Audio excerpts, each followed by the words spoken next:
The empire of the rising sun has risen. The Western barbarians will bow before us.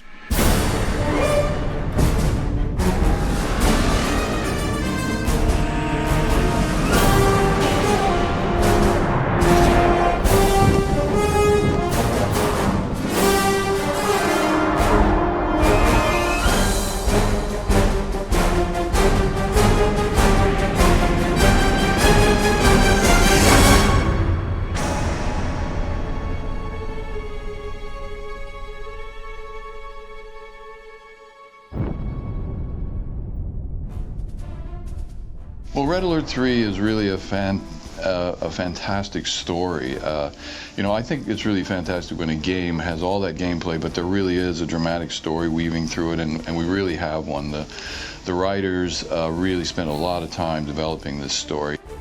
That was a win-win for everyone, Commander. Well, not the Reds. For them, it was more of a lose-lose.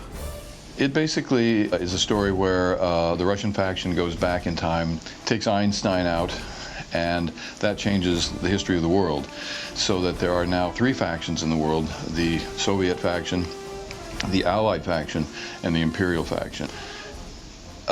They are fighting for control of the world.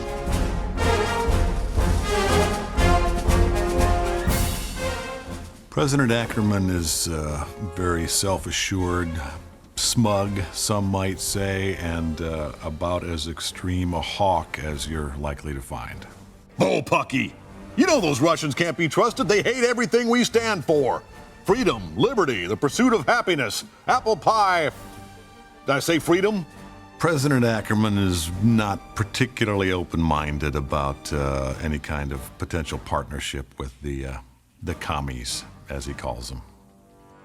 You ready to send those commies running back to their mommies? Field Marshal Bingham is an ally of President Ackerman and of the United States, and there are times when they will butt heads, one time notably, but for most of the game, they're staunch allies. I'll tell you what, Bingham, I like this new commander. Let's send him to France so we can kick a little more commie butt. Actually, sir, I was considering that very possibility. Field Marshal Bingham is very much the old school military. He's a bit like characters that you used to see in Second World War films with a stiff upper lip. And he's very honest, very trustworthy, and is, I think, a little suspicious of the motives of the American president. The leaders of all the other allied nations already agreed. Not me. Not the U.S. of by God A. You're making a very big mistake, my friend. You mark my words. Commander Warren Fuller is basically the commander that works with the gamer as in charge of the Allied forces who will fight against the Soviets and the Empire of the Rising Sun and everybody else in the game. This won't be the last time we meet, and next time your general won't be there to rescue you. My character is Lisette. She's a commander for the Allies, and you can choose her to play with you. And she's kind of sassy. You know, she has her own little thing going on. She doesn't look tough, but she can kick some ass. Well, that's a relief. When I heard you guys were coming, I thought it was going to be a tough fight. One of the people you're going to love is Gemma Atkinson, who plays a wonderful role in this. She's one of the most beautiful women you'll ever see. Your job is here, on dry land. And be on the lookout, sir. They know you're here. Yeah, my character is called Eva, and she's an Allied military briefer. She basically appears to be very straight, very kind of, clued up. The free world is now in your hands. But in actual fact, she has a soft spot for the commander, and she has a bit of a problem with Tanya, played by Jenny McCarthy. I think there's a bit of rivalry going on because they both kind of want the commander's attention. I'm glad to see you made it back in one piece, Commander. Excellent job. You can flirt with the commander later, Lieutenant. Right now, we have a job to do. The character I play is Tanya, and she is a bit of a badass. Maybe not even a bit. She's a lot of a badass. She can kill a man 15 different ways with her bare hands. So a word of advice, don't get on her bad side. I'll tell you the scene that I'm excited to do. There's an interrogation scene where I kind of get busted a little bit from my commander and lieutenant while I'm trying to interrogate Sergi to find out where the headquarters are. I've never really done a scene where I've actually almost hurt somebody, so I'm excited to try to get information out of him. That you're gonna have to do on your own.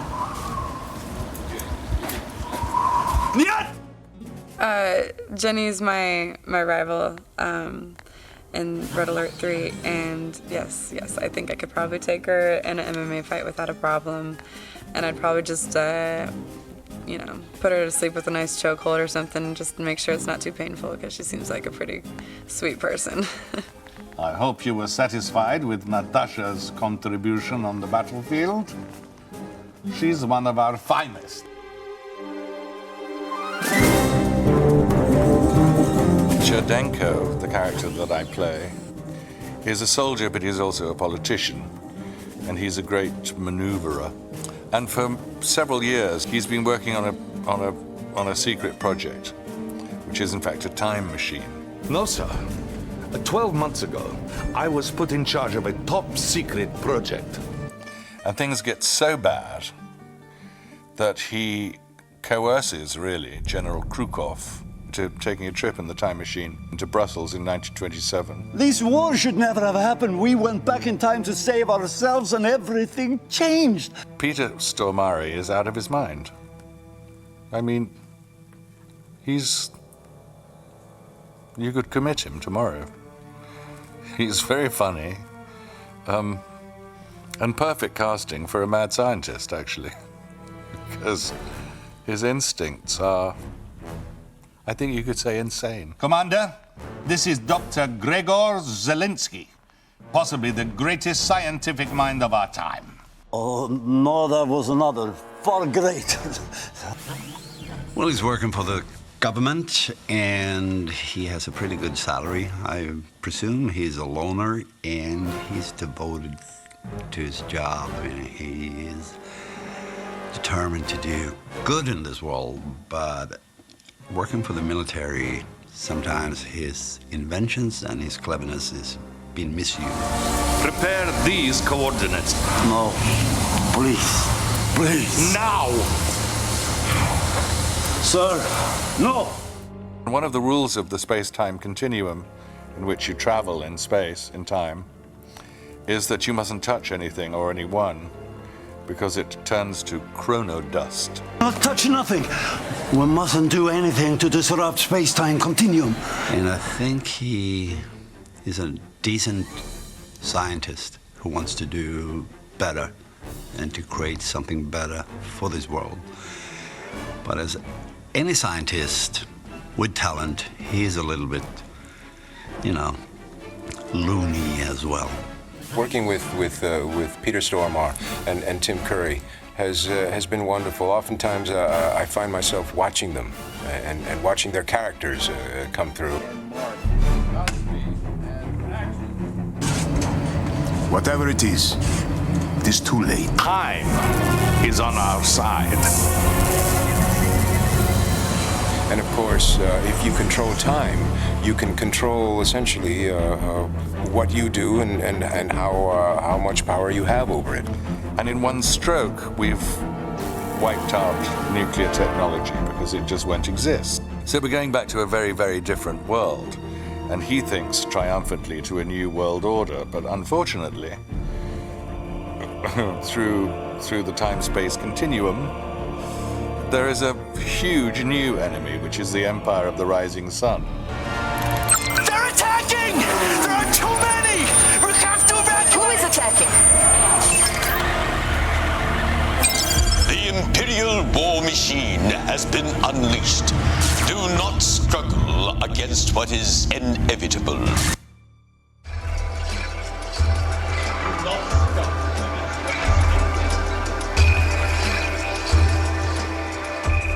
The Empire of the Rising Sun has risen. Well, Emperor Yoshiro is a powerful leader. And he's also very traditional. He believes in, it's a very Japanese philosophy, that tradition is important, that there are forces that predetermine what the future is going to be.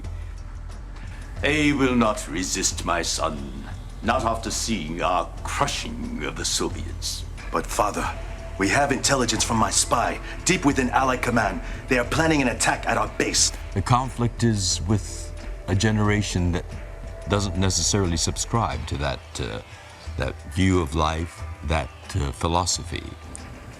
Thank you, Commander. You have honored your ancestors and defeated our enemies. Working with George Takei was awesome. I mean, growing up, I was a Trekkie fan, so being able to work with Sulu and is awesome, and he's a great guy. I'm playing General Tatsu. He's the son of Emperor Yoshio. He is a bit more of a rebellious type in the game, I guess, and he definitely will resort to violence or warring before his father would. Commander, allow me to introduce to you our Chief Logistical Officer, Ms. Suki Toyama. It is an honor. The Toyama family has served the Emperor for 10 generations. My character is kind of interesting because she's very fun and cute and sadistic, if you could put all those words together. And she takes great pleasure in conquering the opposition and watching people get maimed and killed. And yeah, just your average everyday girl. General, Your Highness, we are intercepting a flood of transmissions between the Allies and the Soviets. They are assembling a joint task force to attack our mainland. Soviets and Allies together?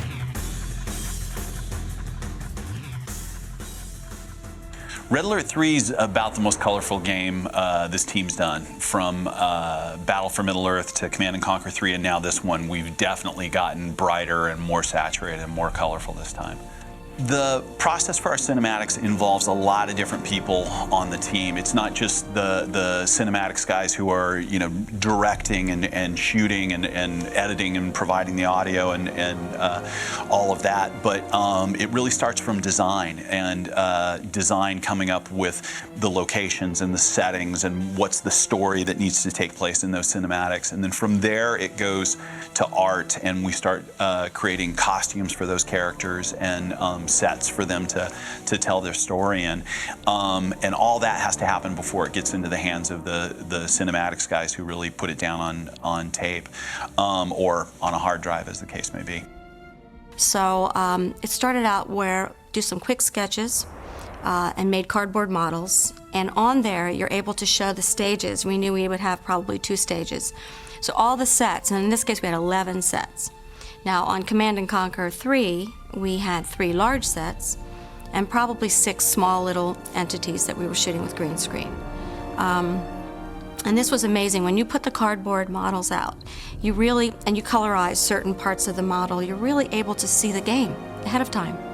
Because what it does for them is they're able to see where these segments with the actors are going to fit in into their CG world. We have a shot then, looking this way at them, where they come to the door. We can have a technician open the door if we want, or they open it. What we do is we have to translate it for camera. We have to make it work for what they're going to be shooting technically. So it has to work for the camera to move and to dolly. We knew we wanted different areas to use and not just be stuck looking into the set. So we knew he'd be with his son, the Emperor would be with Tatsu. So we created, even using the shoji screen, for example, we played it initially that you're inside, looking at the whole room. We played him standing in front. And then later we were able to make it look like an exterior part, like you were on the other side of the shoji screen, by bringing in reeded outdoor, bamboo screens. We put out bonsai plants. We had a fan going for the little bristling leaves, and you really felt like you were sitting outside. My favorite set is definitely the Premier's office, where Tim Curry has all of his scenes. Because of the color palette that we have for the Soviet faction, that was really the place where we got to have some fun. There's a great big red Soviet symbol done on the floor, big red phone, another big red Soviet symbol on the wall, big portrait of Lenin, and that all ties in with just these over-the-top outfits with, you know, big red and gold epaulets and stuff. That's the set really where I felt we were able to do the most. This was fun for me because I felt there was a lot more detail to deal with and a lot more fun things, you know, to try and find. Hollow, so it makes for, because we actually, especially for this part, to move easily too. We couldn't add a lot of weight to it, so putting a lot of big, heavy, you know, real books would definitely change the factor in that. Even though when you look at it here in the studio, they just look like freestanding columns, they're not even attached. When you see this on camera, this will give you the feeling that this space is double the size. You'll feel like there's a whole other half of this room that exists. And that goes into the set dressing that John did, the scale. At some point during the production meeting, they did mention it'd be fun to have a bear of some sort. And at first I was looking for a full life-size, you know, taxidermy bear, but I walked into a place called House of Props, and there this fellow was. And I thought it'd be perfect, and I thought it'd be a perfect place on the Premier's desk. Welcome back, General. There's a point in one scene where Tim Curry opens up a statue, and the button for his secret elevator is hidden inside the neck of the statue of Lenin. And that's a direct homage to the old TV series that I used to watch as a kid. When we did this, we also had to do a lot of special effects in this set. For example, you know, we have the hidden, you know, the elevator, a bookcase, you press Lenin's bust head, you open it back, you press a button, it releases this humongous bookcase, and the next thing you know, you have this antique elevator that takes you to the basement, where of course you have your time machine. Now that's, you know, you have to make it all look seamless, like, okay, this is how it works. When the gamer is playing the game, you don't want to hit him with a lot of details, you know, him or her, and that you don't want them to think about the set too much, you know, as far as the details. You just want to present, you know, an effect for their game playing, you know, that it's there, and they basically get the idea of what we're trying to present as far as where they are. We want to, you know, make them, since it's the Russians and has to do with the Soviets, we want them to feel like, yeah, this could be the Kremlin, you know, the inside of the Kremlin. So you have to present some of those elements that would give that flavor, give that feel. The team put a ton of effort into Red Alert 3, and I think of all the RTS games that I've worked on so far, this is the one I'm the most proud of. And really it just comes down to how fun is it to play. And, you know, it's kind of like picking out which one of your children is your favorite, but I think I got to say Red Alert 3 is my favorite. Of everything we've done, this is the game I most enjoy playing. Being a part of Red Alert 3 has just been awesome, and I'm super excited to see the end result and see it all put together. I'm really excited to have this new fan base, and I think this is the start of like a whole relationship between me and video games. Actually, I'm super stoked on it, man. I wish there would be more games in this category. And I think the more the video game evolves all the time, and I think people will demand more, and they will demand some more depth, not just superficial video games. And here you have one example.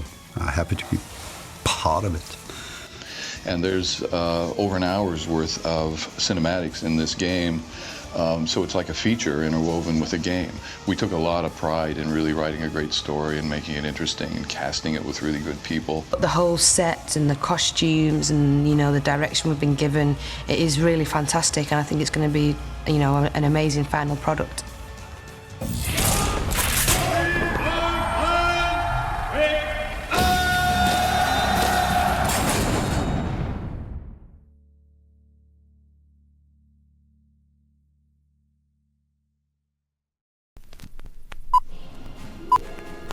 The Empire is balanced in body, mind, and determination.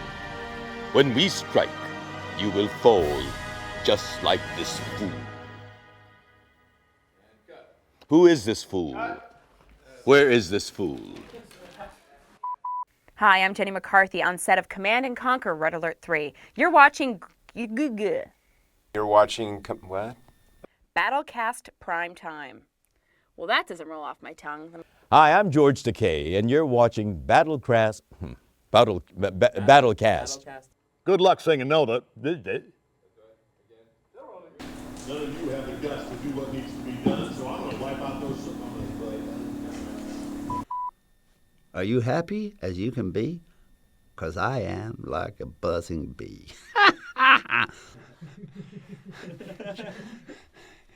I'm a little bee. I can sting you. Okay, words. But my mother was a good Charleston dancer, and I thought that looked so funny, you know, all this. And particularly my mother in her 40s and 50s doing this. Red Alert, number 3. Oh, sorry. Battle Bearers? Yeah. Bearers, B-E-A-R. Yep. Battle Bears. Pardon? Battle Bears. Thank you. Battle Bears. Battle Bear. What is it? Is it like a new form of chewy snack? Battle Bears. Am I excited about them? Do I want to eat them? Man Can? Man Cannon. Oh, man. Man Cannon. Man Cannon. Really? Let's try that again. Conquer is like a really weird word. It's like fork. Okay, Eye of the Tiger. Again.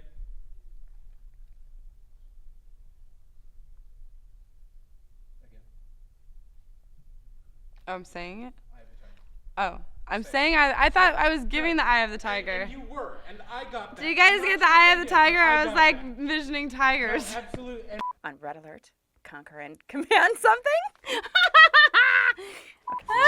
Okay. I'm sorry, it's like cracking me up right now. I think my husband at the time would have really enjoyed it because all he got while he was playing was me screaming in his ear, "That's behind the weapon!" Once it is fully powered, its armaments.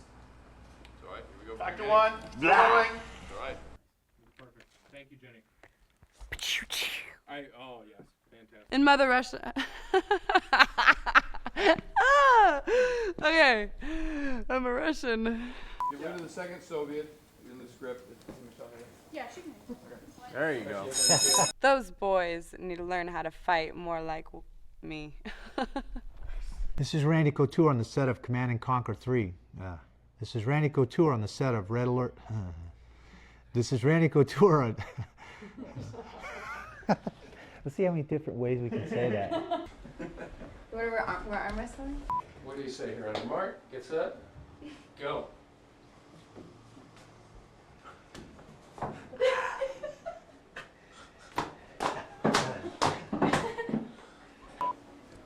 Everyone wanted to take a shot at Randy. Is that all you got? Oh, come on, go! Yeah, thanks. We can get her! You cheats! Wow! Cheats. It goes on and on.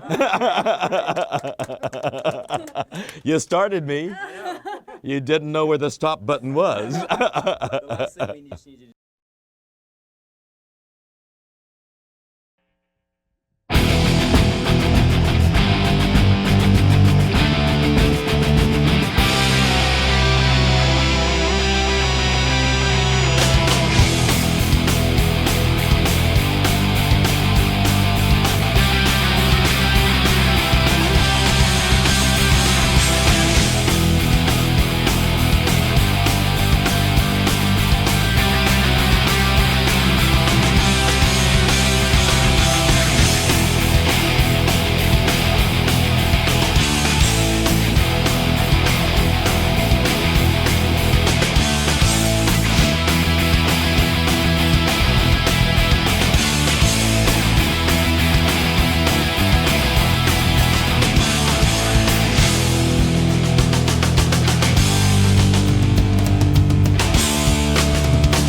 So, you think you've got what it takes to lead the crazy powerful armies of Red Alert 3, do you?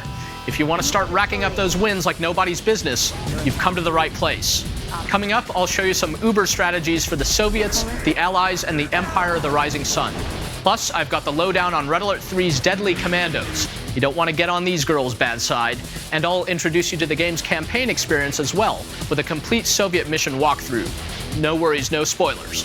Now, before you dive on in, let me give you an introduction to the strategies, units, and essential mechanics of RA3 right here on Command School.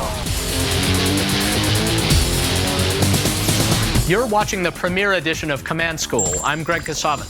Congratulations, comrade, for if you're watching this, chances are you're a proud owner of the Red Alert 3 Premiere Edition. While sitting around waiting for the game to install, or maybe taking a breather between RA3's wild battles, please sit back and listen to some in-depth tips straight from the dev team. One of the twists in Red Alert 3 is that each faction has a unique base building mechanic, and the differences aren't just for show. The Allies are the closest to what you may be familiar with from previous Command & Conquer games. You build each structure within your construction yard, paying out its cost in credits over time. Once it's built, you can plant it down on the map and start using it immediately. However, in contrast to previous games, your base's build radius is only extended by your construction yard or your command hubs. And if you want to build more than one structure at a time, you'll need to crank out a second MCV. Unlike the Allies, you can place Soviet buildings on the map right away, though it still takes time for them to build up. During this process, they're unusable and vulnerable to attack.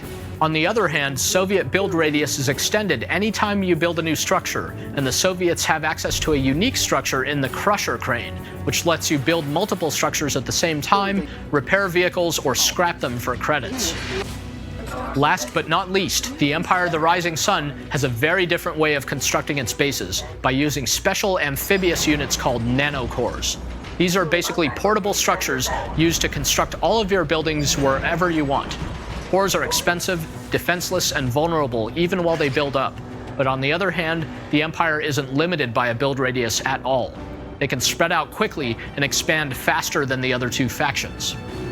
Now that you know how each faction builds its structures, let's review how to get support powers in Red Alert 3.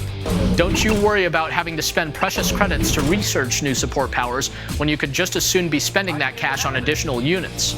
Instead, you accumulate a special currency called security points. You earn these over time. The more carnage that's happening at any given moment, the faster you'll rack them up. Simply staying alive is the slowest way to generate security points, though they're always accumulating. Blowing up a bunch of enemy units over time will net you more points, but they're generated the fastest when your own armies are being destroyed. Consider that one of the only perks to getting a beatdown in Red Alert 3. Once you've accumulated a point, you can cash it in for a new support power, also called a top secret protocol. Each faction has 3 unique ability trees and 15 support powers, so there's a lot of room for customization. You can balance out your army by picking powers from all 3 trees, or put all your effort into getting the top power in one branch. One other strategy to consider as you build up your forces is laying down some walls. Walls can prevent those pesky enemy engineers and spies from getting into your base, and they can protect your ore collectors. They can also channel enemy forces right where you want them to go. Building walls is simple. Place a wall piece from your support structure's build queue, and place another piece within a few grid spaces along the same line as the first one. Before you click, make sure the build preview is green and you're good to go. Now then, it's time to put all 3 factions under the microscope and delve into their unique units, strategies, and powers. First up are the Allies in Casual 1. First things first, you should know how the Allies tech up. In Red Alert 3, higher tech tiers unlock more powerful units, and the teching process is different for each faction. As you know, Allied construction yards and command hubs each provide a set amount of build radius. This radius is also linked to how the Allies tech up. Purchase the heightened clearance upgrade from a con yard or a command hub, and all of the unit creating structures within its radius will be teched up. Once you've done that, you can also purchase the max clearance upgrade to access the absolute strongest weapons in the field. Don't forget to tech up your expansion bases. Simply buying heightened clearance on your main construction yard won't help your structures across the map. Alright, now for some strategies. Early in the game, you'll have access to Peacekeepers. These guys are great to have on the front line because of their secondary ability, the Riot Shield. Throw up that shield by selecting your peacekeepers and hitting the F key, or pressing the ability button in the corner of the screen. Now they'll be a bit slower and unable to attack, but the shield will protect them from enemy gunfire. Close the distance and throw off the shield to use their powerful but shorter range shotgun. Or leave their riot shields up to draw enemy fire while your secondary line attacks. While we're on the subject of special abilities, did you know that you can trigger them even with multiple unit types selected? In your selection group, one unit type will always be highlighted.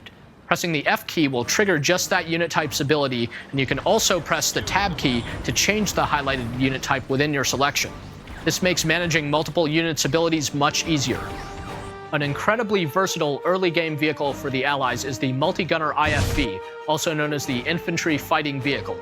On its own, the IFV has a basic missile attack mostly effective against enemy aircraft. But it truly shines when you load different soldiers into it, as each type of infantry customizes the IFV's weapon in a unique way. Peacekeepers provide a massive anti-infantry shotgun, attack dogs' loudspeakers will stun nearby enemies, and a javelin soldier will boost the IFV's anti-air power, to name a few. Oh, and sticking an engineer in an IFV allows it to repair all nearby vehicles, and even remove those pesky Soviet terror drones. So, an army of IFVs loaded with different infantry types and 1 or 2 engineers turns out to make for a well-balanced attack group early on. If you come up against enemy aircraft, be sure to evacuate your peacekeepers or attack dogs so the IFV's default anti-air missiles can take care of them. While IFVs can transport infantry around, they're limited to moving on land and can only carry 1 other unit at a time. So if you need to transport a bunch of forces someplace, the Allies' Riptide ACV is likely the way to go. Riptides have a powerful torpedo attack when traveling by sea, and they've got a heavy anti-infantry machine gun for good measure. One of these can also carry 5 infantry units. A good strategy here is to put 5 javelin soldiers into laser-guided mode, their special ability, and then transport them using the Riptide. When you come across an enemy structure, evacuate the javelins and use the Riptide to deal with any enemy troops. In laser-guided mode, the javelins will take longer to fire, but then discharge a ton of missiles quickly. This type of attack can destroy just about anything in a matter of seconds.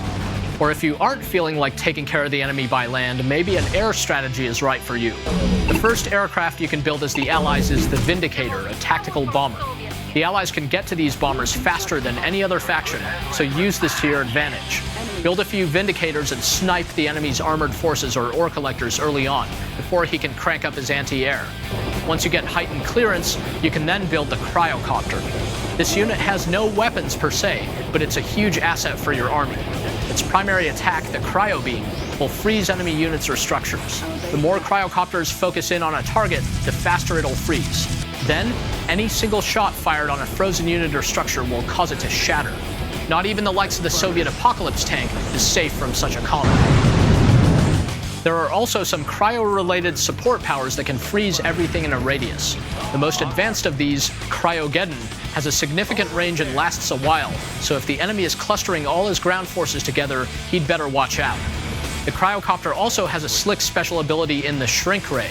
This thing makes units smaller and weaker, but also much faster. Use it on the enemy to gain the upper hand, and if you're feeling brave, you can even zap your own army to charge across the battlefield as quickly as possible. And to top it all off, shrunken units sound completely ridiculous. Ready to roll. If the fight is still raging on even after you've been using your Cryocopters and support powers for a while, chances are you're in the late game. So purchase that max clearance upgrade and deploy some of those top-tier units. From your armor facility, you can build the Allies' ever-dangerous Mirage tank. When it isn't moving, this tank disguises itself to look like part of the environment from the enemy's point of view. With any luck, he'll think he's gone nuts when all those trees start blasting his tanks to smithereens. Mirage tanks aren't disguised while moving and break out of the disguise for a second while firing, but the disguise is still great for setting up an ambush. Mirage tanks also have a useful special ability in the Gap Generator. This cloaks all nearby infantry and vehicles, letting you mass an army without tipping your hand to the enemy commander, although the Mirage tank can't fire or disguise itself while it's in this mode. Mirage tanks and ground forces are great against ground targets, but what if your opponent's base is out on the water? Cue the Allies' top-tier naval unit, the aircraft carrier. This long-range bombardment ship sends squadrons of attack drones to bomb enemy forces back to the Stone Age. And if you need a little extra help, the carrier's special ability, the Blackout Missile, will power down enemy ships and structures with an EMP attack. The Allies have other excellent naval combat options in the assault destroyer, which doubles as a damage-soaking tank on land, and the hydrofoil, which can disable enemy weapons and tear through aircraft. So don't neglect a naval strategy when playing as the good guys. Once you've taken out his land and sea defenses, it's time to carpet bomb the enemy's base and finish this thing. That's where your max clearance aircraft comes in, the Century Bomber. It's both a bomber and a troop transport, so load up Tanya and some javelins before taking off. Use its special ability to paradrop the infantry, then bomb the living daylights out of your opponent's base. If you're fighting a Soviet player, be sure to target his super reactor first and enjoy the fireworks. But what if you are that Soviet player? Let's check out what the Soviets can do to fight back in Casual 2. First of all, the Soviets tech up differently than the Allies. It's the most straightforward way of all three factions. Just build a specific structure to build new types of units. For example, after building a reactor and an ore refinery, you can build a super reactor. The super reactor by itself is like a huge power plant, supplying many times the power of a normal power plant, but it also unlocks your second-tier tech. Then, after building a super reactor, you can build a battle lab, which unlocks your highest-tier units. As mentioned, the Soviets also have a unique structure in the Crusher Crane. Apart from the construction yard, it's the only structure in the game that grants you a second build queue, meaning the Soviets can build up a base quicker than the other two factions. The Crusher Crane also has other unique abilities. It can repair vehicles or salvage them for cash if you need an economy boost. Build this thing early on to repair or expand your economy. And if you're fighting a mirror match against another Soviet player, the Crusher Crane can be especially important since it'll let you repair units infected by terror drones. While building up your own economy, you can dismantle your opponents early in the game by using that notorious terror drone. Terror drones are great early in the game because of their speed and unique abilities. They're lightly armored robots that can dig into enemy vehicles, dealing damage over time and eventually destroying the vehicle completely. The only way your terror drone can be removed is if the vehicle is repaired. Its special ability is the electrostasis ray, which prevents the target vehicle from moving, though it can still attack. Use these abilities to infect your enemy's ore collectors and also pin them in place to prevent them from gathering resources or running to a repair structure. What's more, terror drones are amphibious, and they can kill most infantry in one shot. Another good early game tactic is to use the Soviet sickle to decimate infantry. The sickle's 3 anti-infantry machine guns just mow down enemy troops. You can also use the sickle's special ability, the flea jump, to land on and squish infantry or get onto higher ground. Elevation in Red Alert 3 can give you a huge advantage, as your opponent will not be able to see units that are on higher ground. Try using a couple of sickles to prevent your opponent from sending out lone engineers to capture neutral tech structures on the map. Of course, Soviet warbears are also great at hunting down enemy engineers running out in the open. Speaking of tech structures, try loading up a combat engineer, conscript, and 3 flak troopers into a bullfrog to go capture a neutral tech structure like an oil derrick or a hospital. Use the man cannon to shoot those infantry toward the structure, and before capturing it with your engineer, use his special ability to build a battle bunker for your remaining troops. The flak troopers will take care of any aircraft flying over, or you can evacuate them and use their magnetic mines against any vehicles. Meanwhile, your lone conscript will eliminate enemy engineers trying to grab your structures. Once you build a super reactor, you'll have access to the hammer tank, the main battle tank of the Soviets. What makes this tank so cool is its special ability, the leech beam. Attack an enemy vehicle with the hammer's main gun, but don't kill it. Then use the leech beam to finish it off. The beam will slowly kill the vehicle and steal its weapon. Then switch back to primary attack mode to take advantage of the additional firepower. The leech beam will also restore some of the hammer tank's health, but it doesn't deal as much damage as the main gun. Now get your battle lab up and running, and then build some deadly V4 rocket launchers. These lethal launchers rain death down from above with long-range missiles, which are extremely effective against structures and stationary targets. Use some twin-blade helicopters to transport your V4s to elevated ground behind your enemy's base, and let the decimation begin. The twin blade can also use its weapons to help protect itself and its cargo while carrying either 5 infantry or a vehicle. The Soviets also have an awesome 1-2 combo using the magnetic satellite and orbital drop support powers. Use the magnetic satellite to pull enemy vehicles, including ore collectors, into space. The target of the satellite is a selectable object that can be slowly moved around while the power is active. Then follow up with orbital drop to rain down decommissioned satellites orbiting the Earth. The third-level version of this power drops an entire space station down on the battlefield. And if you used magnetic satellite beforehand, any vehicles that were sucked up into the sky will also come raining down as damaging debris. This is a great area of effect anti-surface attack. If you haven't already destroyed the opposing player using those powers, it's time to pile on the pain using the Soviets' late-game units, the Apocalypse tank, the Kirov airship, and the Dreadnought. These top-tier units dish out all kinds of destruction on land, in the air, or on the high seas. The Apocalypse tank makes its comeback with devastating dual cannons, which lay waste to all vehicles and structures in their path. And its special ability will grind up the competition.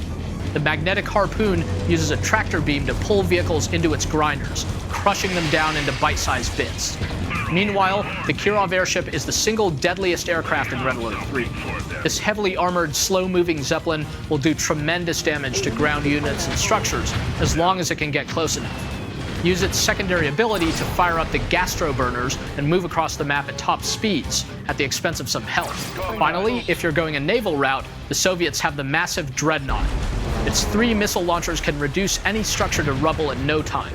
The missiles are slow and do not home in, so moving targets can be harder for it to deal with. Use the Dreadnought's special ability to make the missiles fire more rapidly, though this causes it to slowly take damage. If you're fighting against the Empire of the Rising Sun, make sure to use balanced battle groups, as many Imperial units can transform. Use hammer tanks and bullfrogs against the transforming mechanized units of Japan. The bullfrog can take out the flying Jet Tengu and Chopper VX, and if they transform, the hammer tanks will take out their counterparts, the Mecha Tengu and the Striker VX. Also, use your terror drones to disrupt Imperial attempts at expanding with its undefended nanocores. Now, I'll show you how to keep your cores humming along with a few more Empire of the Rising Sun strategies in Casual 3. The Empire has a different means of accessing higher tech units than the other 2 factions. While the Soviets tech up just by building the right structures, and the Allies have area tech access through Konyards, the Empire techs up on a per-structure basis. Unit-producing structures are individually teched up by researching special upgrades available at each of the structures. The highest level upgrade first requires you to build a nanotech mainframe. This makes teching up cheaper initially, but it also demands a little more forethought when deciding which structures you want to build the strongest units. The quickest way to get ahead by playing as the Empire is to get your economy booming quickly. Rush those extra ore mines with refinery cores and set up additional ore refineries, remembering to keep enough generators around to avoid a low power state. Since the Empire has no build radius limit to them, send refinery cores out to distant nodes. Don't go too overboard since the cores are weak and expensive. Should a refinery come under fire, your ore collector's special ability lets them fight back, so you always have some defense right away at your forward refineries. The collectors will dump out any ore they're carrying when the guns emerge, though the guns can repel an infantry attack pretty easily. So go on and grab a few remote refineries, but don't spend your credits so quickly that you run out for a main defense force back at your base. Here's another bold rush strategy. Rush a dojo core to an oil derrick, a neutral tech structure that provides a steady stream of income. Then wall in the instant dojo and derrick for protection. Build an engineer to capture the derrick for instant and continual funds. Crank out a few units for protection, and now you've got a forward infantry base that provides cash. The Empire has great early game infantry in the Imperial Warriors and the Tank Busters. These guys are relatively cheap and deal massive amounts of damage when used against the right types of opponents. The Imperial Warrior is an anti-infantry energy rifle-wielding soldier that can cut down enemy foot soldiers quite literally with his special ability, the Bonsai Charge. The warrior stows his rifle, unsheaths a sword, and gains a speed boost. In this faster mode, the Imperial Warrior is immune to getting stunned by Allied attack dogs or Soviet war bears, and can kill just about any infantry unit. The anti-vehicle units of the Empire are appropriately called Tank Busters, and even though they can't shoot at aircraft, they can hurt ground vehicles real bad. As their special ability, Tank Busters can burrow underground to dramatically increase their armor and prevent themselves from being crushed under enemy tank treads. However, they can't fire while underground. Another way to experience the power of the Tank Buster is the use of the Empire of the Rising Sun's Sleeper Ambush support power, which causes several of these dangerous dudes to pop up wherever needed. Start harassing your opponent, load up some engineers into the Empire's personnel carrier, the Sudden Transport. This transport does not have any guns to defend itself with and is lightly armored, but it can disguise itself as any other vehicle. Try disguising it as an enemy vehicle or mix it in with a Mecha Tengu force. Drive into the enemy's base and unload the engineers, which will pull the transport's disguise. Run around and capture your opponent's buildings before he even knows what's happening. If the sudden transport blows up, it explodes violently, causing damage to nearby forces. So plant it close to something you'd rather see destroyed. Now let's get into the Empire's famous transforming units. The Mecha Tengu is an early game vehicle which can transform into the Jet Tengu to get around quickly. In its ground form, it's really good against infantry, and in its airborne form, it can dispatch other air units. Fly a group of Jet Tengus over to harass ore collectors, switching them over to Mecha Tengus by hitting the F key, then switch back and run. The mid-game Striker VX unit is also good against ore collectors when in its transformed flight form, the Chopper VX. Together, the Mecha Tengu and Striker VX are a good combo, complementing each other's abilities when in the same form. When both units are in their ground form, the VX is an anti-air unit and the Tengu is an anti-surface unit. In flight form, they switch targets, so the VX becomes anti-surface and the Tengu goes anti-air. If you're facing a unit that is anti-air only, such as the Bullfrog, transform them both into ground units. While the VX won't be able to attack, at least it won't be vulnerable, and the Tengu can take out the Bullfrog. Careful though, because you can't transform constantly. There's a brief delay that prevents you from using the transform abilities all the time. Still not convinced the Empire of the Rising Sun is a lethal killing machine? Check out these late-game units, the King Oni, Wave Force Artillery, and the Shogun Battleship. Use these base killers to finish off your opponent. For starters, the King Oni is a giant robot with laser eyes. Use its eye blasters to take out vehicles and buildings. It can't attack air units, though, and unlike the APOC tank, it can't crush vehicles unless it's charging. Use the King Oni's Bull Rush, its special ability, to drop its shoulder and charge at a target. Anything in its path that's not utterly destroyed will be much worse for the wear. The Wave Force Artillery is a heavy bombardment unit with a gigantic charging laser. It's a slow-moving, slow-firing unit, but its charged-up artillery blast is devastating to anything it hits. You can fire the weapon prematurely with the Wave Force's special ability, but it'll dish out less damage based on the time it's had to charge. On the oceans, the Empire has the mighty Shogun Battleship to close the deal. It can devastate enemies from long range, though it's limited to attacking ground targets. While its cannons aren't effective in close range, it's not completely defenseless on the high seas. Use the ramming speed special ability to charge enemy ships, crushing them on impact. Now then, you should have a good mix of tactics to choose from when playing as or against any of the three factions. Of course, this was just the tip of the iceberg. Every unit on every side has a valuable role, so try them all and see what they can do for you in all sorts of different combinations. And if you want to keep getting better and better, carefully observe your opponent's tactics. Defeats can be even more valuable than victories in this respect. Even playing against the computer in skirmish mode can teach you a lot of neat tricks.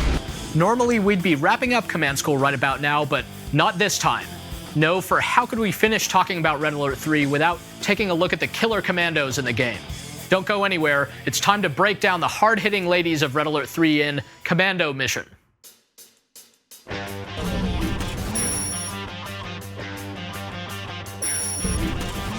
One of the most highly anticipated additions to the Soviet Army in RA3 is the sniper commando Natasha. Natasha is absolutely deadly against infantry and also rather stunning in the game's video sequences.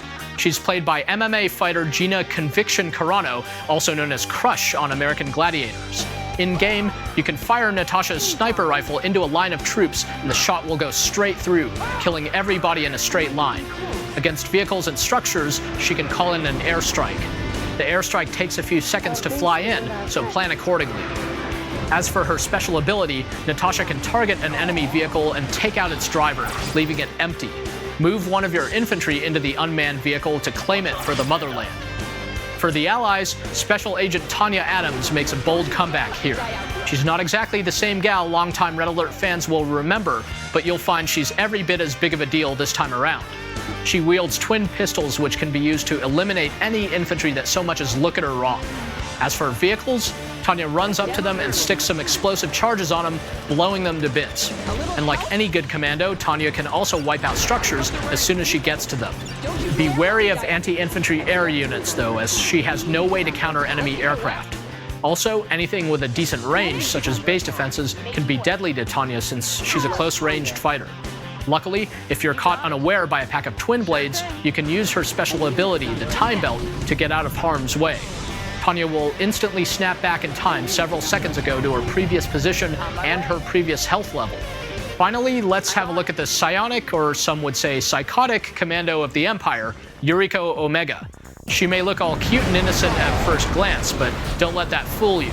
After all, Yuriko is the product of a secret program that gave her psychic abilities, which she can use to amazingly destructive effect. She can pick up any enemy infantry unit and smash it into the ground, killing it. Or she can pick up the heaviest tank with her mind and shake it to pieces.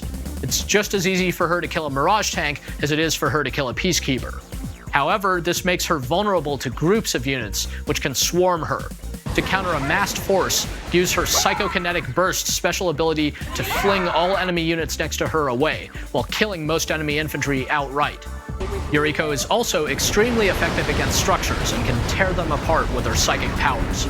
Now that you have a general idea of how all the factions in Red Alert 3 operate and how to sick your commandos on your opponents, let's take a look at how all this comes into play during the campaign. And since this is a special episode of Command School, we'll let my distinguished colleague and Red Alert 3 designer Amir Rao take the reins in Campaign Trail. All right, thanks, Greg. I'm Amir Rao, a designer on Red Alert 3, and we're about to hit the campaign trail here with New York City, the last mission of the Soviets' campaign. We're going to give you the dirt on this mission, all the different iterations it went through, some hints and tips, and show you the 2 new units that are introduced in this mission, which are the Terror Drone and the Tesla Tank. We're going to start up New York City right now and do our first objective, which is to eliminate Fort Bradley's prospectors, and we're going to do that with a very typical online strategy, which is using terror drones and getting them in to the enemy miners. All right, so we open up here with a shot of Fort Bradley. You'll notice the Mirage field is obscuring some enemies that we're probably going to have to fight later, and what's this? We've got allied units that are spitting out sparks.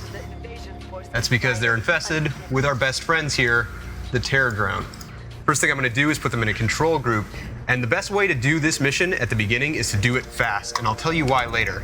But for now, take them, move them really, really fast. You want to attack move just beyond whatever it is you want to kill, and just keep your group moving.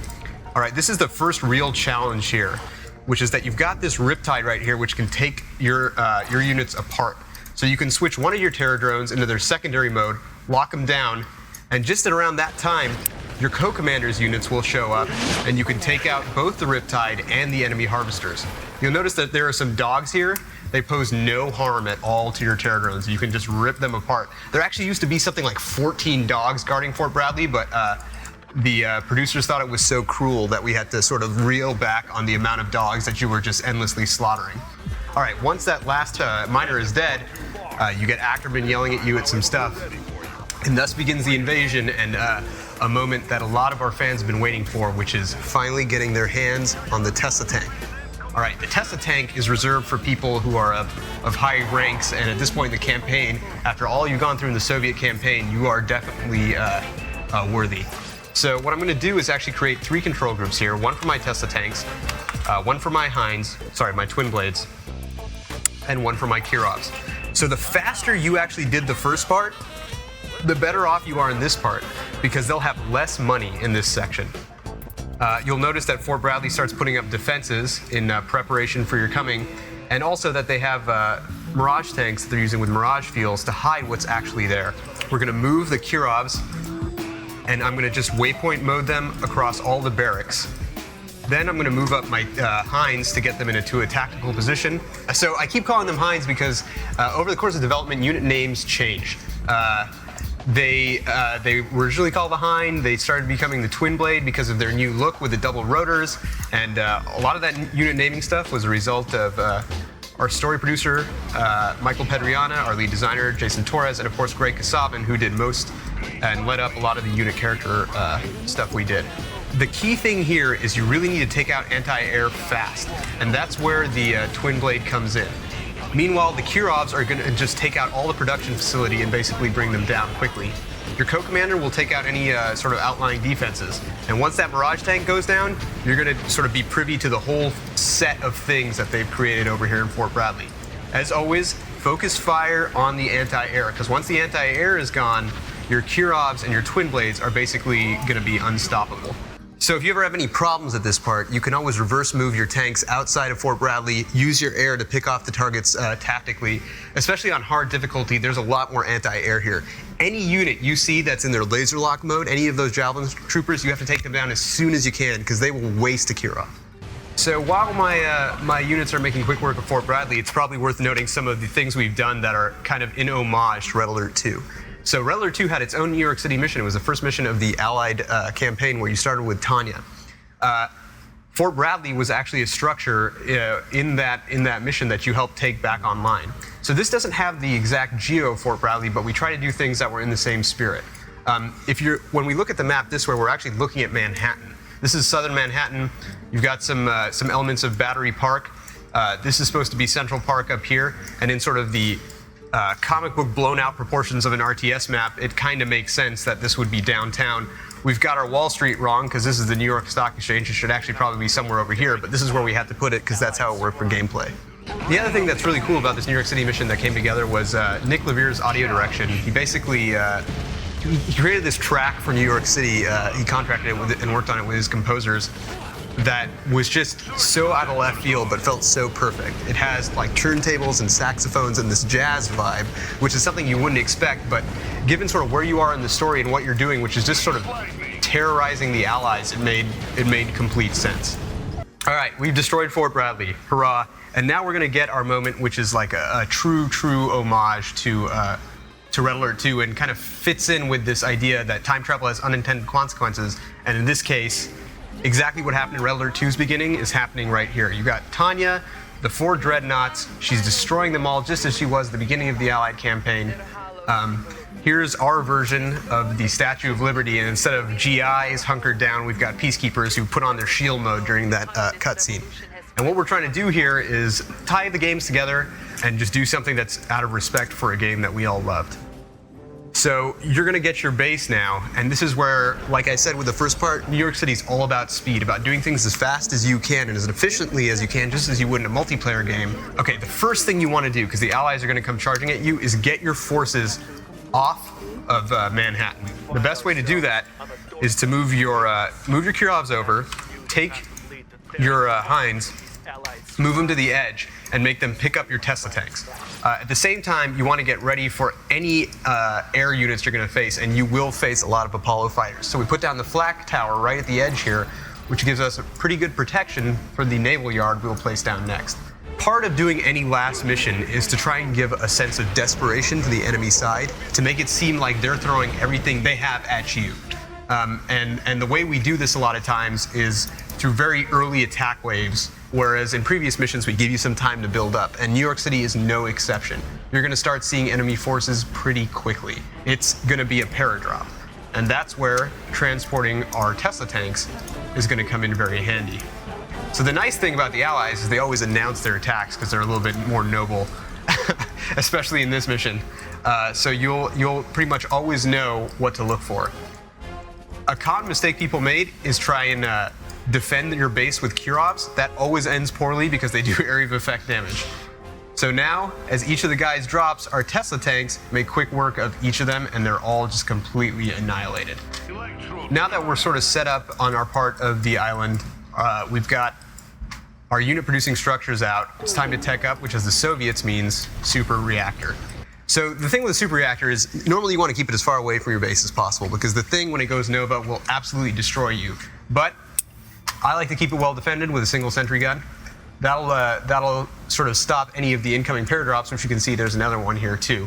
So I am doing it a little bit risky here, but I didn't want to keep it close to the water because I know those water attacks are going to be pretty rough. So the other nice thing is, if you were paying attention in the first part, you'll notice that Manhattan now has all these ore nodes that we could be using.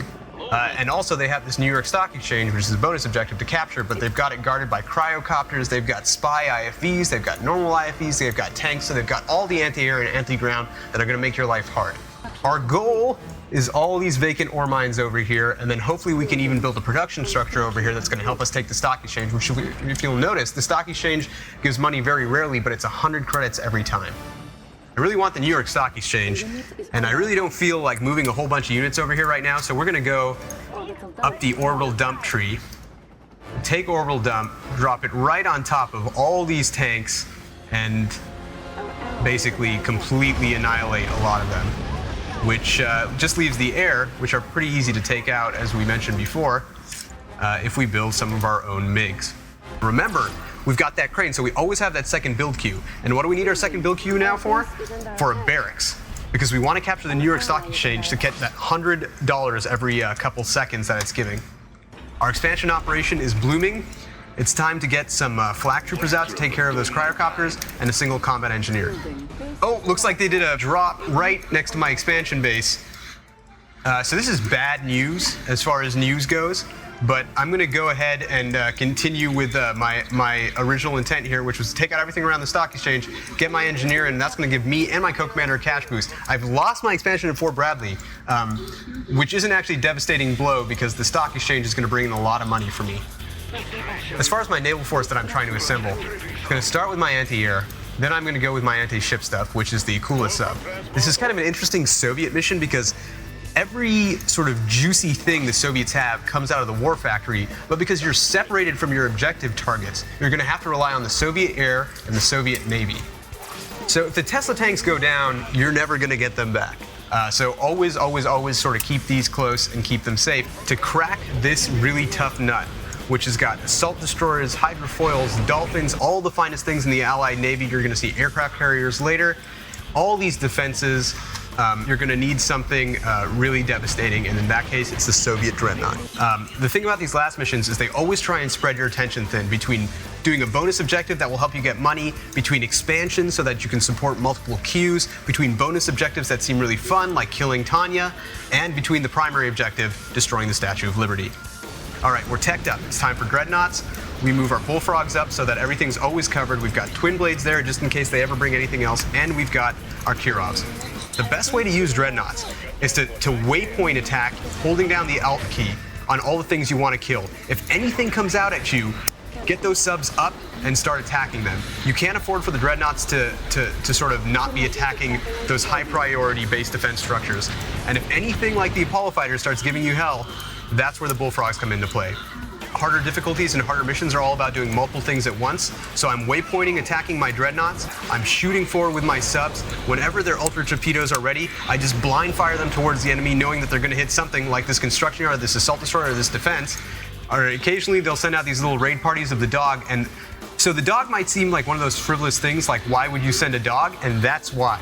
Because if you're not careful with your units, a Kirov will drop a bomb on the dog and take out one of your own bullfrogs. It's one of those things that players should realize by now, using a lot of the Soviet units, but we like to test their skills. So remember, if Ackerman's taunting you, that means something bad is about to happen. Because I designed the mission, I know exactly what that is, which is an attack from behind my base, which chronos in, and if you're not paying attention, that could be absolutely devastating. Remember, if you're going to lose something, you can try and sell it. In that case, I was able to get $9 back, and that $9 could be the difference between victory and defeat. All right, back to this huge naval battle I was happening. We've got assault destroyers. We've got Kirovs that are locked down by hydrofoils.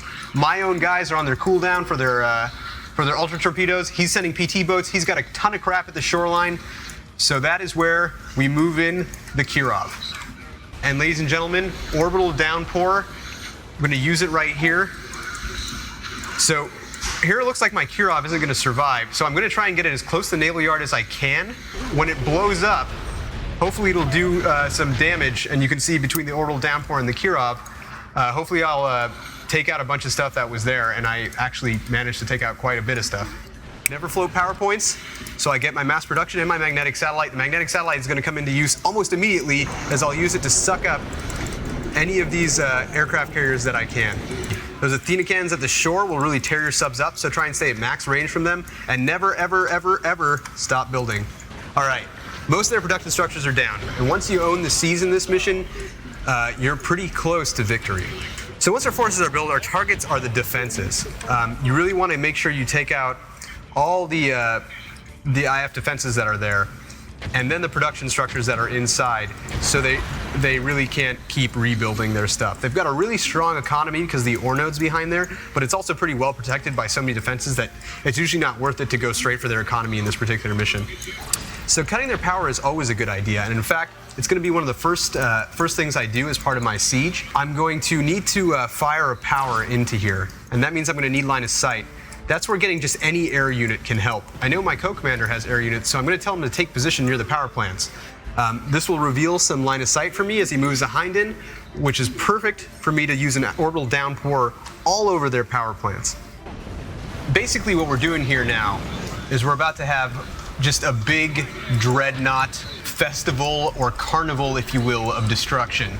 All right, so here we have a pretty good straight line on the Statue of Liberty. He's got almost nothing left to defend, and that's where we go ahead and we'll start bombarding the Statue of Liberty.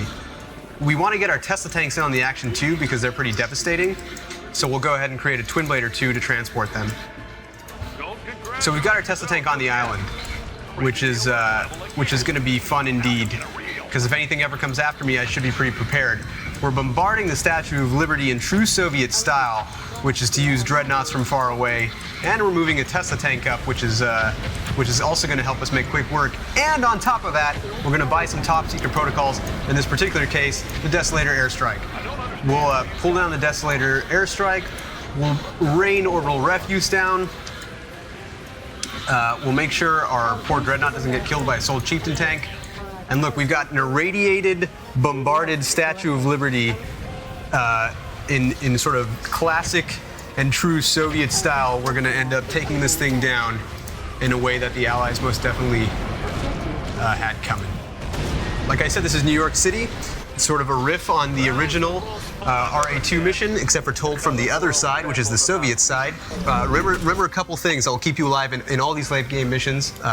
Build a crusher crane as the Soviets. It'll help prepare your units. Use the secondary abilities of all your units, especially that Akula Ultra Torpedo, and you can blind fire it into the fog, and you can start taking down all that Allied stuff from a good, safe distance, even before you get dreadnoughts. And then once you have dreadnoughts, it's bullfrogs all around to keep those guys alive. So I'm Amir Rao with the campaign trail. Back to you, Greg. Thanks, Amir. And with that, you should be in good shape to start tearing it up in Red Alert 3. So go on and try playing as all three factions and make good use of those special abilities. Break out the commandos and use their awesome powers to eliminate computer and human opponents alike. Thank you for watching, and I hope you enjoy the game. If you need a break, check out more episodes of Command School at commandandconquer.com. Dev-tested, player-approved. For Command & Conquer TV, I'm Greg Kasaba.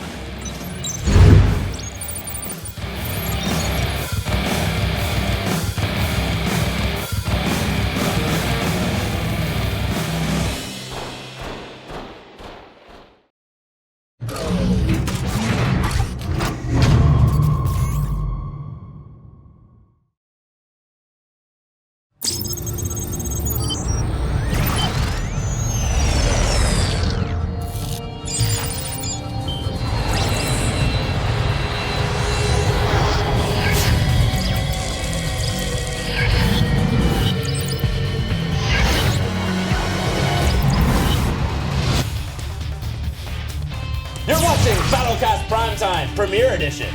Where has Tanya been all these years? Hear from the makers themselves how this battle vixen has evolved throughout the decades. Command & Conquer 3, now Red Alert 3, but what does the future hold for the second decade of Command & Conquer? EALA General Manager Mike Verdu drops by to give us a little perspective on the franchise and what the future holds. And which Greg are you going to back in the main event? Battlecast Prime Time starts now!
into Battlecast Primetime. Sitting next to my co-commander, Raj Joshi, I'm David Silverman. So Raj, Red Alert 3, it's finally out. I know, I'm so excited. I just watched Kasavin's hour-long command school. I need all the help I can get. Anyway, it's time to get you pumped up for Red Alert 3. You threw down your $15, so let's get down to business. We've got loads of in-game highlights for you, in addition to some exclusives you can't find anywhere else. Making Red Alert 3 has been quite a journey, and Battlecast Primetime has been there on location every step of the way. Let's take a look back at the road to Red Alert 3. This is Jenny McCarthy. You're watching Battlecast Primetime on Command & Conquer TV. You're logged in to Battlecast Primetime. Here for the E3 freebies is Raj Joshi. I'm David Silverman. Battlecast Primetime is on location at the LA Convention Center, direct from the E3 show floor. I am live here at the Red Alert 3 Community Summit. Red Knight! Red Knight! Scorch226 asks, will there be snipers? This is Amir Rao from the floor of E3 with Ask a Developer. Keep those great questions coming. Back to you guys. From first to last, as we recorded the legendary Hell March, Battlecast Primetime was on location when the track was recorded. Let's see what the band had to say about breathing life into a video game classic. Gina Carano! Young is in trouble. Here comes Carano. We're here at Skywalker Ranch, a place that has housed some of the greatest minds of all time, and the birthplace for theatrical scores, orchestral recordings, and today, the recording of the Red Alert 3 soundtrack.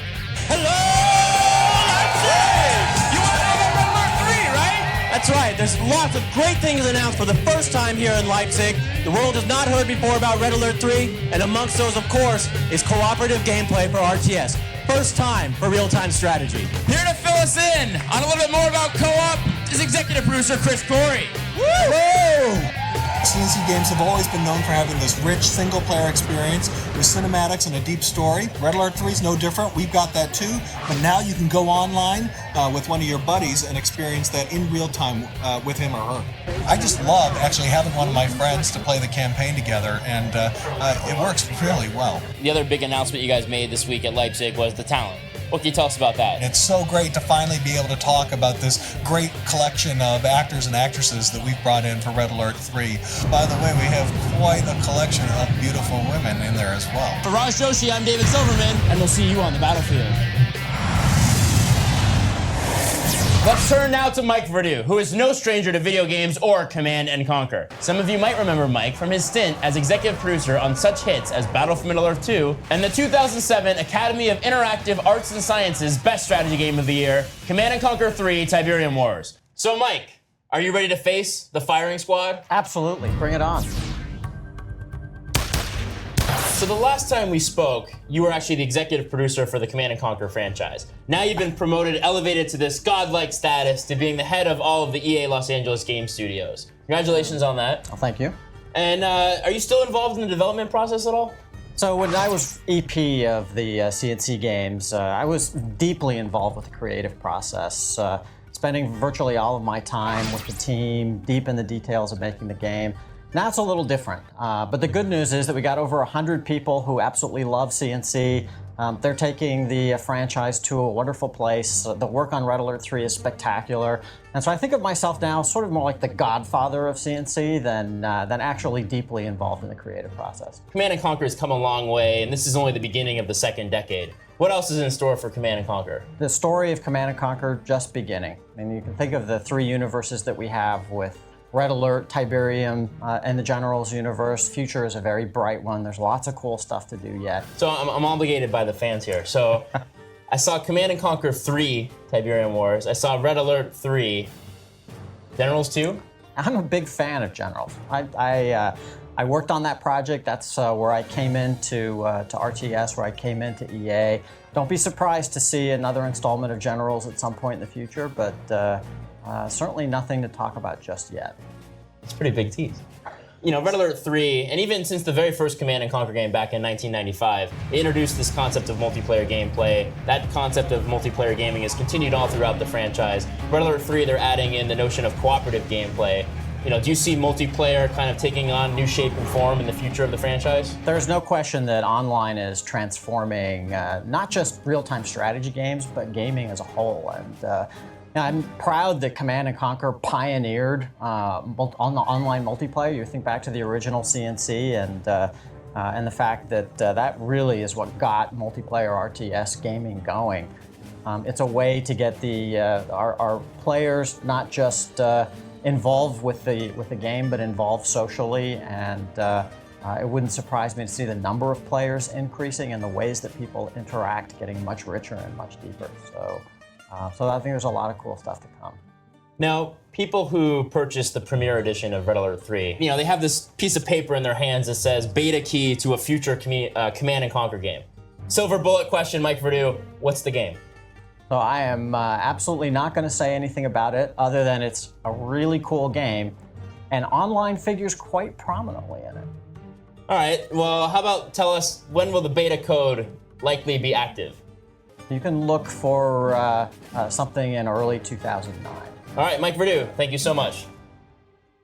Despite the fact that we couldn't get many secrets divulged from Mr. Verdu, one thing is for sure, this is definitely an exciting time to be a Command & Conquer fan. Still to come, we've got even more exclusive content to reveal. Members of the dev team battle it out for your amusement in a special edition of the Battlecast 5. And Command School Guru takes on lead multiplayer designer in the biggest main event yet, when Battlecast Primetime continues on Command & Conquer TV. This is an historic day marking the swearing in of America's first female president. You're going to be the most powerful person in the world. Our embassy in Sangala just got word of an imminent coup. The order came down from the president. We're rolling up all U.S. nationals. You are now soldiers in the People's Freedom Army. This fall, history will be made. Our involvement could avert a genocide. A new enemy will rise. We're taking back our country. And the only hope to stop him disappeared. I think they're headed for the school. Until now. Jack, don't let them take my kids. Go with them now. Where are the children? In the trees now, move! My fellow citizens, we all share the responsibility. Our future depends on it. Open the gate!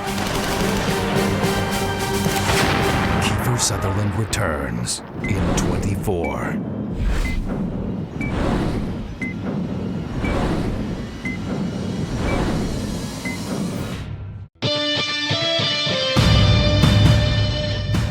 Welcome back to Battlecast Primetime. I'm Raj Joshi.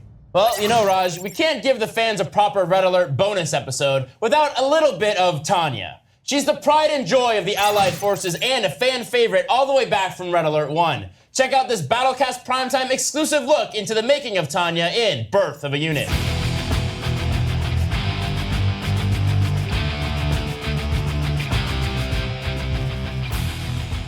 I think that the reason Tanya lives on more than anything else is the fans just simply demand it. They love the character, they love her moves, they love working through the missions with her, and at the end of the day, she's just tons of fun. When we did the first Command & Conquer, we loved the Commando character. We thought it would be seriously kick-ass if we could have some hot girl doing all those cool things and really make her very powerful, somebody that could really get in there and mess up the enemy. All of the casting for the original Red Alert was done by Joe Kukin, who played Kane for the Tiberian series, and we were looking for a girl that wasn't too pillowy, somebody that had a little bit of an edge to her. You could believe that she could kick some ass, and Lynn was just fantastic for that role. Moving the game from Red Alert 1 to Red Alert 2, we took it a little bit more seriously in Red Alert 1, and as we got toward the end of the product, we could really tell that this was going to be a little bit more B-movies, 50s feel, and so with Red Alert 2, we really leaned into that a lot and made it a lot of fun, and especially with Yuri's Revenge. So the character changed because it's a little bit over the top. General, I hope the commander is up to speed because we don't have time to waste. I'm sure Tanya has every confidence in you, Commander. Oh, you're sure? Well, it's not your life that's on the line out here. With Red Alert 2, Carrie Ward just really sort of jumped off the page for us more than anything else. When she acted the character out, we could tell that she would add that just a little bit of camp to make it lots of fun. I think especially with a role like Tanya Adams, it's really important to be able to keep that character fresh, keep it somebody that's in the local media, somebody that fans can identify with, especially new fans. So we have to make a trade-off. In some cases, we can keep the actor or actress. In other cases, we have to go with the new one. At the end of the day, I think the fans really like the change. For Red Alert 3, Jenny McCarthy seems like the perfect choice. Just that much more believable, that much more entertaining. to see in the game. We really played up that tension between Eva and Tanya. What they really are is they're jealous of each other, they're looking for attention. And of course, it's kind of funny in that way because, you know, here he is, this commander who's going out doing these great things, winning these battles and all, and you got these two very different characters trying to vie for attention. One a little bit more by the book, one definitely the maverick and the rebel. And I think that actually adds a little bit more depth to the character because as an action star, having something emotional to react to really helps. If I had to choose between Jenny McCarthy, who's Tanya in Red Alert 3, or Carrie Werr for Tanya in Red Alert 2, I'd have to decline the date because I'm a married man and I'd get killed if I even went anywhere near either one of them. These next guys don't need any help from us because they made the game. We've got some special matchups in tonight's edition of the Battlecast 5. It's Jim Vasella as the Soviets versus Amir Ajami as the Empire on Secret Shrine in this endgame match. Soviets fly their V4s across the map with twin blades to their enemy's back door. The Empire gets hammered by a war on two fronts as dreadnoughts start shelling the base from the shoreline. With no navy to speak of, the Empire decides to take on the V4s first with an impressive land-based assault. The King Onis make short work of the Soviet artillery, but nothing can stop the rockets from leveling the Empire's base. With no retreat possible, the Empire marches on the Soviets, clearing the path with the psionic decimator that demolishes the entire camp. The Rocket Angels and mechas move in, and it's bad news bears. Who will demolish the final structure? The Soviets? No! It's the King Onis that blow the motherland to kingdom come. 4. It's Aaron Apoc Kaufman playing the Empire of the Rising Sun versus Keith Schaefer, the Allies. Wave Force artillery rolls into a base that's only defended by bushes. But those crafty allies use the chronosphere power to send that entire Empire regiment to the bottom of the sea. Unbelievable, ladies and gentlemen. The bushes actually turned out to be none other than Mirage tanks in disguise, and the Empire is once again sent packing. The Allies take to the air with sentry bombers ready to reenact Normandy. The bombers fly for the Empire, but wait, they're turning around.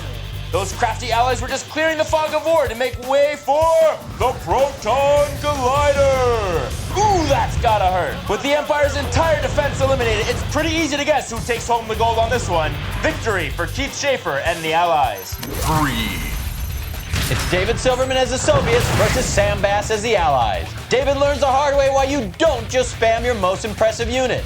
The Allies shrink ray some Apocs and plow through 30,000 credits with a few Guardian tanks. Oh, David, that's gotta hurt. The Allies move right along, leaving one frozen tank behind, which, oh, I love this part. But the convoy is waylaid by the Soviet vacuum imploder. Who needs Einstein when you've got that? The Allies are forced to rebuild as the Soviet Air Force charges forward. The Kirov fleet arrives, assisted by a Desolator airstrike that takes out those pesky Javelin soldiers. The Kirovs rain hell down from the skies in classic commie fashion. Soviets get the win. 2. It's Jill Donald's Soviets versus Matt Ott's Empire of the Rising Sun on Battle Base Beta. Jill's super reactor goes Nova, demolishing half her structures, and the Soviet MCV is just barely able to escape. Jill wastes no time rebuilding, though, takes to the water and is now safe from the Empire's land-based army. An airfield and a shipyard are already cranking out units before Matt Ott can respond with a fleet of his own. They meet practically no resistance. Where is Jill's army? While it's already on the warpath, burning its way to the Empire of the Rising Sun. The afterburners leave the Kirovs damaged before the fight even begins. But as the dreadnoughts rain down rockets and the flaming Kirov carcasses take out everything else, it looks like Jill is sitting pretty on another big win. 1. It's Drew Stauffer as the Soviets versus Jeremy Fiesel as the Allies. This early game sees some intense action as the Soviets blindly man-cannon an army right into a sea of Allied Javelin soldiers? Whoops! It's a festival of parachuting corpses that our boys in blue easily mop up. The Allies get busy cranking out dogs, IFVs, Mirage tanks, and Tanya. C4 coming through! Tanya swims right under the commies' noses and starts blowing up dreadnought after dreadnought. That's the cue. With no navy, the ground forces move in and start demolishing the place.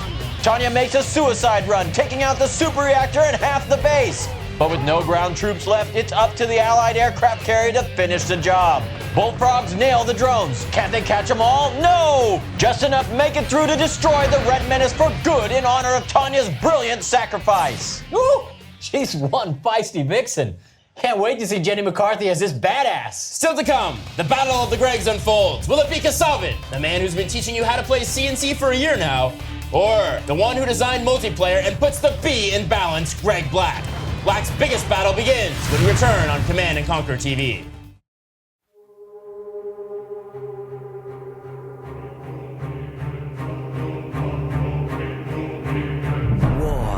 is everywhere. The dwarves fight a desperate battle against the savage greenskins. The Empire is under siege by the marauding armies of chaos. And across the great ocean, the Dark Elves assault Ulthuan, the island home of the High Elves. Faced with certain doom, elves, men, and dwarves have united their forces to form an alliance of order. Should they fail, the forces of destruction will conquer all. This is the dawn of a new age, an age where the fate of nations will be forged in the fires of war. This is the age of reckoning.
Tonight, on the main event, while we always get along on camera, tensions rise when the tape stops rolling.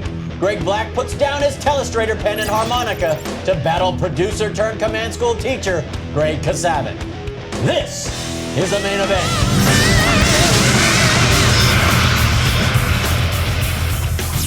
Welcome to the main event. When you work at a game company, you better know how to play games, especially when you report on them here on Command & Conquer TV, myself excluded. Tonight, our two contenders have been working at EA for a combined of 8 years, and have been working on the online airwaves since Command & Conquer TV started. Will it be Greg Black's recon and witty commentating that bring him the victory, or Greg Kasavin's textbook training that makes the grade. Let's take an in-depth look at our two players tonight in Through the Eyes. Greg Kasavin hails from the motherland itself, Moscow, Russia. His opponent tonight is Greg Black, a California native born in Newport Beach. These guys have been working with Red Alert 3 since its earliest stages when it was just a concept on paper. Let's see if their lengthy knowledge and background with games will help them in this battle. To dissect every move of Greg and Greg, we've got Jason Bender and a new face for CNC TV, Red Alert designer Jeremy Fiesel. Welcome, guys. Hey, Raj, how's it going? Well, today I'm not here with Greg Black as he's getting ready for his big battle, but we do have Jeremy Fiesel here today.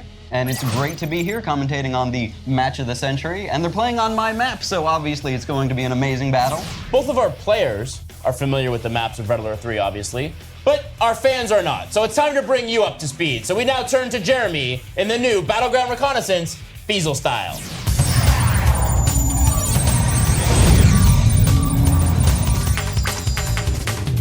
Battle Base Beta is a 1 versus 1 map set on a high-tech island fortress. Players start with 2 ore nodes at their MCV and easy access to a 3rd ore node in the water directly behind them. Be careful, this expansion is an early target for the deadly terror drones and mighty Mecha Tengu. Each player also has an oil derrick on their half of the map, but don't get cocky just because it's close to your base. Dogs and bears move faster than your engineers, so be on the lookout for an ambush. The center of the map has higher ground, 2 expansion nodes, and 2 observation posts. With the smallest number of central combat lanes and the closest base-to-base distance of almost any map, you'll get an action-packed matchup from start to finish. So who's gonna win? Jason, give us your totally unbiased pick of the match. Well, as much as it pains me to say this, I'm going to have to go with Greg Black. Now, aside from his sheer stubborn tenacity, he also balanced the units, so wherever they're not balanced, he knows where that is, and he's going to use that to his advantage. You know, for the same reasons, I'm going to have to go with Greg Kasavin. He's got that same level of tenacity, and he plays on the Xbox 360, so obviously he's got better play control. Spotlight shines on my friend Raj Joshi. Put your money where your mouth is. Who are you going with? Well, I gotta say, Greg, thank you for ripping Silverman a new one last time.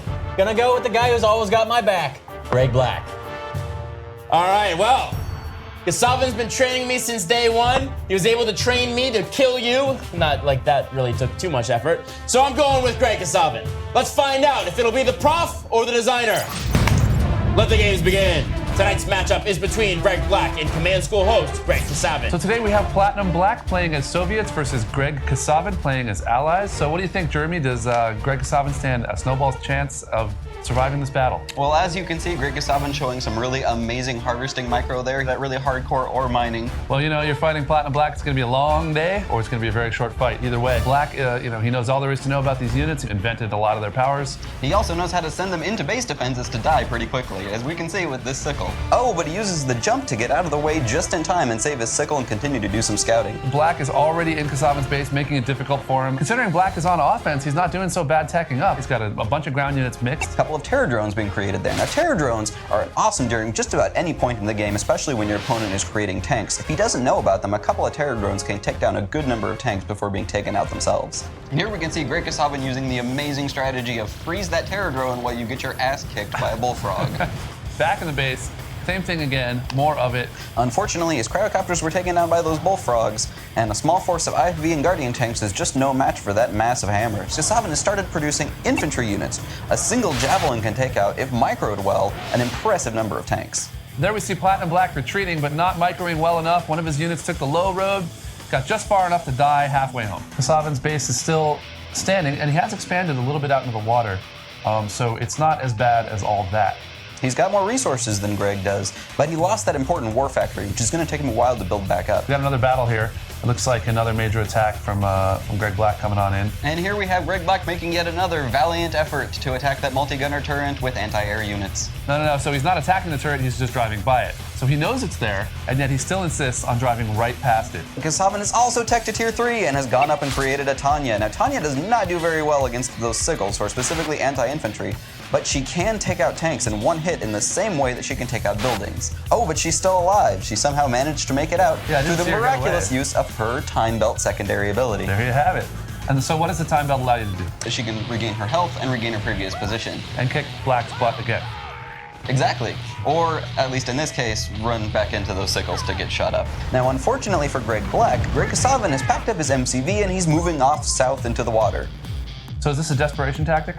In some cases, although in a lot of different games we've seen, people are able to easily come back from this. So it looks like Black has taken over the central continent here. And he's also using magnetic satellite to suck up his one remaining harvester. Doesn't quite make it to the destroyers though, Kasavin's too quick for him. As one of the slowest water units, obviously it was very difficult to grab. So he's created another harvester. He's taking his modest, although versatile navy around the corner here. Let's see what he can do. He's going to go for the land bombardment war, but what he's not seeing is that Greg Black is going for more air forces, and he's not making those excellent hydrofoils as anti-air units. So here comes the aircraft carrier assault. He's going for the power first. Now let's go back down to Greg Kasavin's base, where that Kirov is just absolutely messing things up, and a mag set manages to grab. And it grabbed the Kirov too. Probably should have sent that in a different direction, although the big red shiny lights are very inviting. I mean, come on, taking up your highest level units like that? What are you thinking, man? This carrier that's still standing after how long? Ooh, but he lost his super power plant in an awesome explosion, which took out what looks like the majority of his base. Is Greg Kasavin actually going to be able to come back from this? And he's built up another Kirov. He's far enough ahead to come back from his own ridiculous mistake of sucking it up into the satellite. And he's got one of those hydrofoils on him, though, too, preventing him from bombing that structure. Unfortunately, he's only got one hydrofoil to two Kirovs, and the math here just doesn't quite add up. That's pretty rough. This is definitely what you want if you're in Greg Black's shoes. A couple of Kirovs and one building to blast. And that's the end of it. With the final shipyard gone, the match goes to Greg Black. Wow, that was a great match. It really highlights a lot of the different focuses we put into Red Alert 3. You know, why don't we bring them down into the studio right now and get their reactions to this epic battle of the Gregs. Greg Black, how did you pull off that victory? Well, you know, it was a real small map, so I just went for the really fast rush, you know, as fast as I could. And fortunately, through my scouting, I was able to see that Greg was going Air Force early on, so I just built those bullfrogs to provide me with some cover, and, you know, I pretty much had the game from there. And Greg, what was going through your mind when you saw that massive bullfrogs and hammer tanks sweeping towards your base through the center? Well, I was like, I need to get to Tanya fast, and I did, and I think I scared him a little bit, but I made a few mistakes, especially early on, where I tried to get greedy with my engineers, and he took them both out with his bear, and I was on the ropes kind of from the beginning, and from then on it was trying to regain lost honor mode. So it kind of occurred to me as I was destroying his base and he wasn't giving up, and I'm like, oh wait, you can move your base out onto the water. I really didn't have any answer for his naval fleet, so I was just trying to get those Kirovs up as soon as possible to take out his base before he took out mine. Well, that was certainly an epic battle of the Gregs. Thanks for joining us, guys. David? Congratulations, Greg. Well, that's all the time we've got. Thanks for picking up the Red Alert 3 Premiere Edition, and as always, be sure to send us your comments to battlecast@ea.com. Don't forget to battlecast your Red Alert 3 matches for a shot to be featured here on Battlecast Primetime. For Raj Joshi, I'm David Silverman, and we'll see you on the battlefield.